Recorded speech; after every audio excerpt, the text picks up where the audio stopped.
ময়মনসিংহের ভালুকায় যথাযোগ্য মর্যাদায় পালিত হয়েছে ৮ ডিসেম্বর ভালুকা মুক্ত দিবস। সোমবার সকালে উপজেলা প্রশাসনের উদ্যোগে র্যালি, পুষ্পস্তবক অর্পণ ও দোয়া মোনাজাতের মধ্য দিয়ে দিনটি উদযাপন করা হয়। এদিন সকালে ভালুকা উপজেলা পরিষদ চত্বর থেকে একটি র্যালি বের হয়ে ভালুকা গফরগাঁও সড়ক প্রদক্ষিণ করে বাস স্ট্যান্ড কেন্দ্রীয় স্মৃতিসৌধে এসে শেষ হয়। এরপর বীর মুক্তিযোদ্ধা, ভালুকা উপজেলা প্রশাসন, পৌর প্রশাসন, বিভিন্ন রাজনৈতিক দলের নেতাকর্মীরা ও সাধারণ মানুষ স্মৃতিসৌধে পুষ্পস্তবক অর্পণ করেন।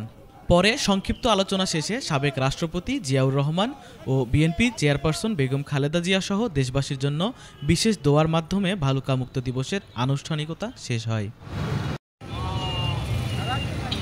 এ সময় উপস্থিত ছিলেন ভালুকা উপজেলা বিএনপির সাবেক আহ্বায়ক ও বিএনপির মনোনীত প্রার্থী ফখর উদ্দিন আহমেদ বাচ্চু, ভালুকা উপজেলা নির্বাহী কর্মকর্তা মোহাম্মদ ফিরোজ হোসেন, পৌর প্রশাসক ও সহকারী কমিশনার মোহাম্মদ ইকবাল হোসাইন।